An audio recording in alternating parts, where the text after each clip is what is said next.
Space Cowboy Books presents Simultaneous Times, a science and speculative fiction podcast. Short stories to stir the imagination by contemporary authors.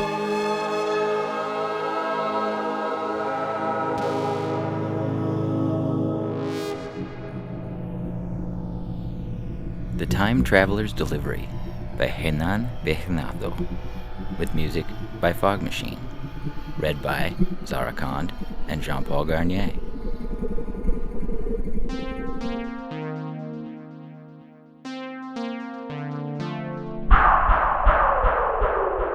Customers almost never tip.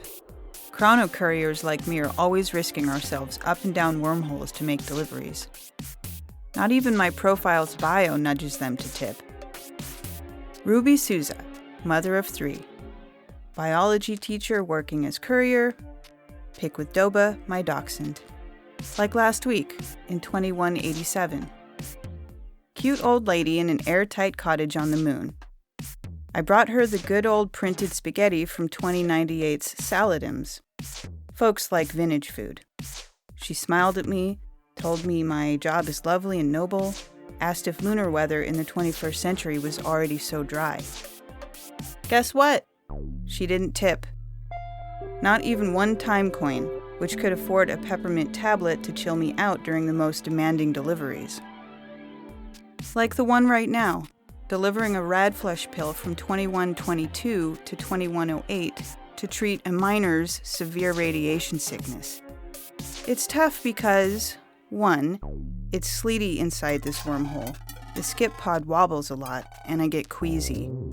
2, Jan, my youngest, is sick, and as far as I'm allowed to go, 2300, there's no treatment but spending a lot of coins on palliatives. 3, the app's going to crunch 50% of the payment because I had to stay home yesterday taking care of Jan. The skip pod shimmies and rumbles out of the vortex into Enceladus's time port. Purple rays leak from the portal's mouth. It never behaved like this. I flinch, shifting to manual control and pulling the levers to dock. I must not crash. Even if the skip pod becomes useless junk, I'll still have to pay its hourly rent. I step out into the port, breath ragged, medicine pack under my arm. Lots of domes pockmark the land. Can't remember so many in 2108. An officer in a skin-tight exosuit walks towards me, frowning at my skip pod. We'll have to confiscate this, he says. What, the fires? There's a sick man waiting for me, mister. Your skip pod doesn't have a regulation tag.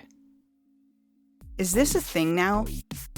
Since earlier this year, all skip pods were registered and all chrono couriers were compensated for years of underpaid services. We're in 2368. When are you from? That explains a lot. I'd hurtled through a wrong wormhole and I'm far off of the company's registered years. I'm from 2110. The man nods. Please follow me to register you in your skip pod. I'll do it as soon as I can.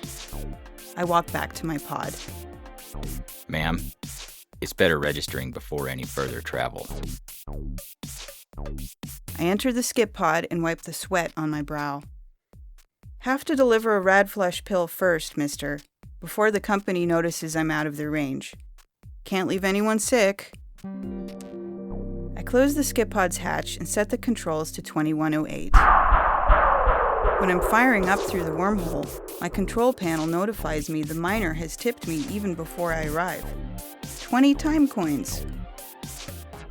Generous tips are rarer than fleshing yourself into the wrong wormhole. It might even afford a few peppermint tablets and a day off with my kids for a change.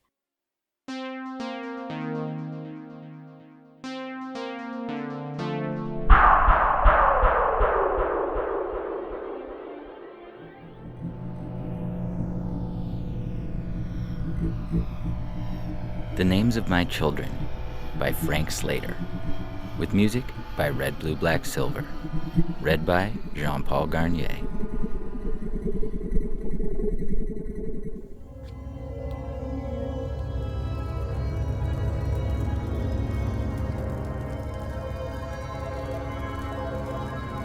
The vehicle made it clear that passengers would take a back seat. It moved through the cool, wet city, taking us further from the safe zone. Leanna gazed down her long nose at me. Her face in the half-light became more severe than usual. She tapped a code with her forefinger into the glowing dash.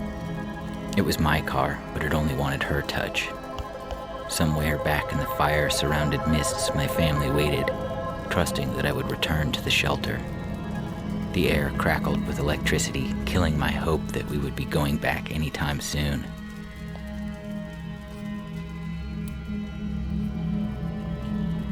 Emergency situations like that suck firefighters within the area. In undulating waves, they came to help, only to find that the available hardware wanted someone to play with. The solar radiation, the adult babies, and red flag warnings had not been enough. My vehicle, which was not Leanna's, curved through the burning spaces, propelling us towards the great concrete bunkers. Research into adaptive events had killed at least 13 people so far. The numbers would no doubt rise. But Leanna continued to smile, as though a plan of hers was working out nicely. My family would disagree. "You always fail me. Your car isn't much better. Can't you see how the flames lick at the heavens? The city is yours. Too bad there will be little left in the end. I could be yours, but you cower under that suit of yours. Even the firemen have learned that the signal enters through the skin. Damn civilians. Ate it up just like the commercials told you to. You know they are testing you. Yet here you are with me, infinitely wiser than you, keeping you safe even as we flee your dreams." Leanna, condescending as always, took from me as she pleased. Sirens pierced through the smoke. 100 houses burned all along what were once my streets.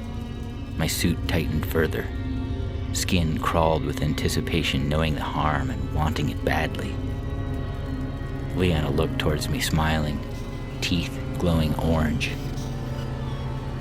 She matched the sky in most regards, but she wasn't falling for it. She navigated the flames as though they were imaginary. Perhaps they were, but I could still hear screams matching the volume of the moving sirens.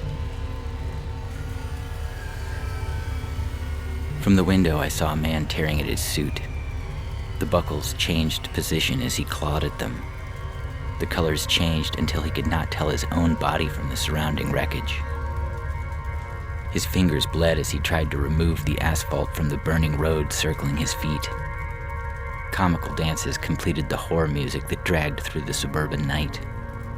Police fired warning shots straight up. Pop, pop, pop. They were trying to time the shots with the rest of the music. The dancing man falls to ashes. Leanna's smile grows in intensity.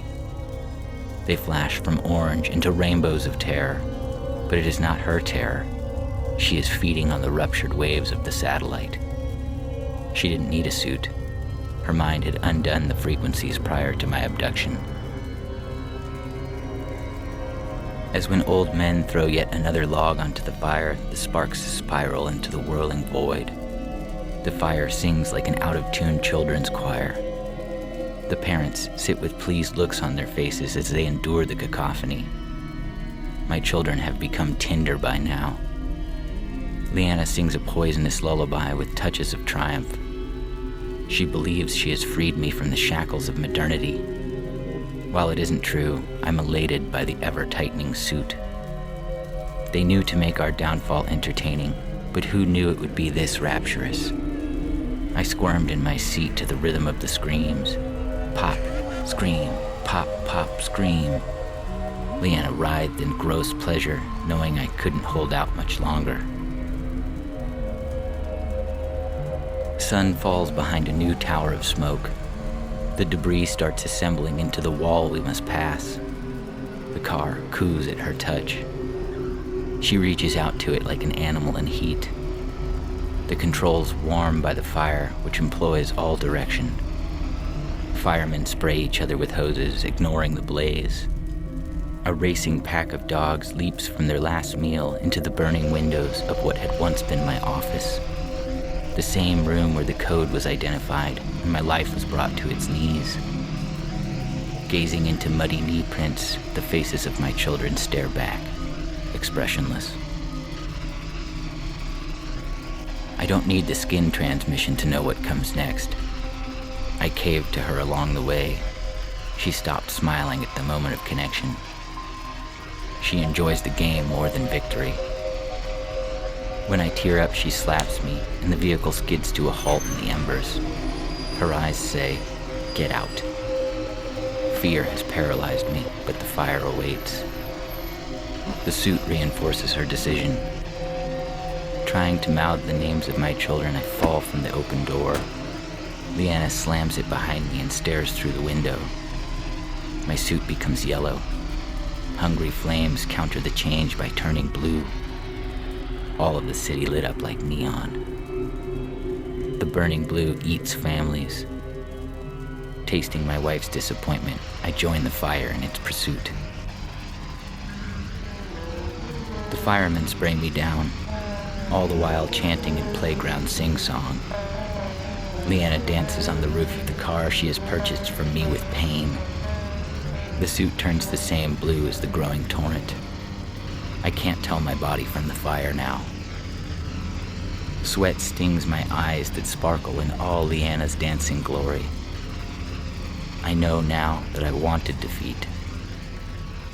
Still singing, the firemen turn off the water and reconnect the hoses to an overturned gasoline truck. The signals from the satellite become visible through the billowing black smoke. I tear at my suit only to find it has become one with my flesh. Leanna zeroes in on me, sensing the joining. Her smile is cobalt blue now. She is tonguing a tooth, looking for the source of the signal. She kneels on the roof and bangs her face into the warming metal, spits the tooth at me. It crawls into the suit pocket and strengthens the satellite's outpour. It's all clear to me now. Everything smells of gasoline as they cleanse our modern achievements. Again, they wet me down. The wavelengths are visible to us alone. Pulling the tooth from the pocket, my suit resists. Managing to wiggle it free, I swallow it and find the signal strengthening still. Blue light emits from my mouth. I forget the names of my children, trying to call out for them, but only repeating Leanna's name. She mocks the mannerisms of my wife, and I know then that Leanna is all that remains of the people I once knew. She knows it too. She basks in her success. The suit is overtaking me. Crawl toward the flames, loops in what's left of my mind, nearly replaced by the satellite.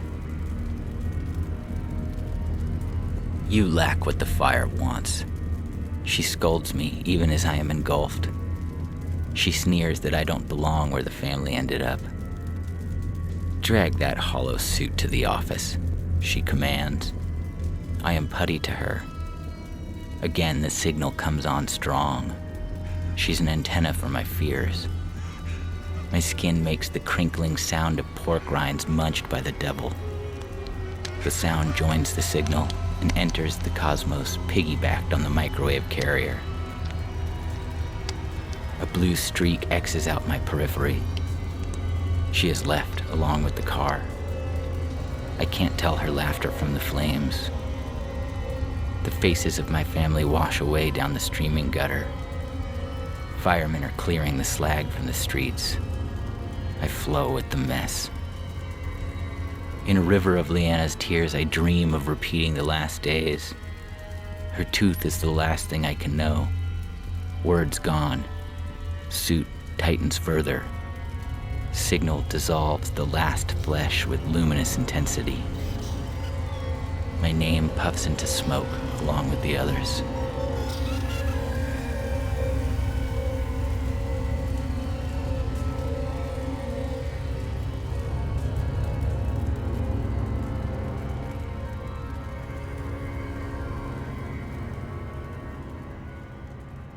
In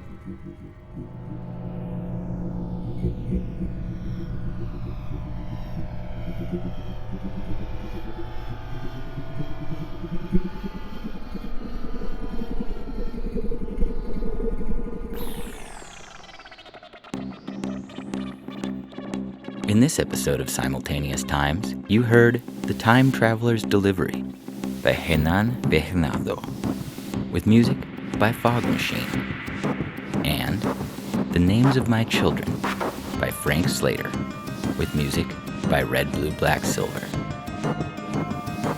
Theme music by Dane Luscombe. Be sure to check out our online store at bookshop.org/shop/Space Cowboy Books. And don't forget to subscribe to Simultaneous Times podcast. Also, find us on Instagram and Twitter.